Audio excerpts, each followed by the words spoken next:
शरद पवारांची राष्ट्रवादी देखील मैदानात उतरली आहे।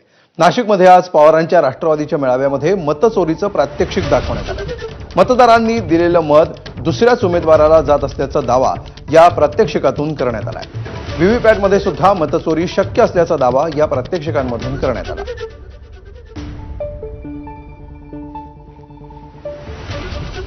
आपण बघू शकता हे व्हीव्हीपॅट आहे आणि हे बॅलेट युनिट आहे। तर वोटिंग चालू करण्याचा अगोदर मी इकडे स्पष्ट दाखवतो की इकडे आत एक पण पावती नाहीये, म्हणजे कुठलीही वोटिंग नाही झाली आहे। आणि आता आपण वोटिंग स्टार्ट करू।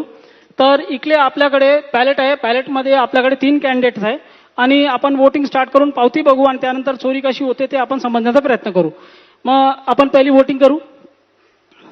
मग हे बघू शकता आपण केळ्याला मत दिलं आणि सगळे आपण इकडेला केळ्यालाची पावती मी रिक्वेस्ट करतो कॅमेरामॅनना झूम करावं इकडे प्लीज इकडे। मग आपल्या सगळ्यांना केल्याची पावती दिसत आहे समोर समोर। आता पहिला वोट आम्ही दिला केल्याला, केळ्याची पावती सगळ्यांनी बघितली। आता आपण दुसरा वोट देऊ। दुसरे वोटर आले त्यांनी पण केळ्याला मत दिलं। आता आपण सगळ्यांनी पावती बघूया इकडे। तर परत आपल्याला केळ्याची पावती दिसली।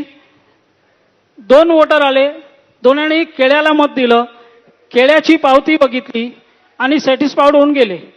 आता तिसरा वोटर येतोय। तिसरा वोटर येऊन त्यांनी कलिंगडला मत दिलं। आता आपण कलिंगडची पावती बघू। कलिंगडची पावती आपल्याला इकडे दिसेल। आता हे आतापर्यंत 2 केळ्याची पावती, 1 कलिंगडची पावती, 3 वोटर झाले। आता चौथा वोटर येणार। चौथा वोटर येतो, त्यांनी पण कलिंगडला मत दिलं आणि आपण कलिंगडची पावती बघू। 2 वोटर आले, 2नी केळ्याला मत दिलं आणि 2नी कलिंगडला मत दिलं, असे 4 मत झालेत। आणि जर आपण कन्फर्म करायला गेलं तर आपल्याला याच्यामध्ये 2 केळ्याची आणि 2 कलिंगडची पावती भेटली पाहिजे।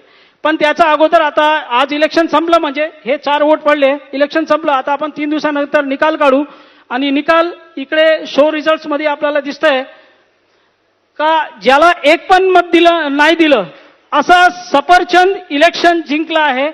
2 मत त्याला आलेत आणि 1 आपल्याला इकडे जर बघितलं तर 1 केळ्याला पडलं।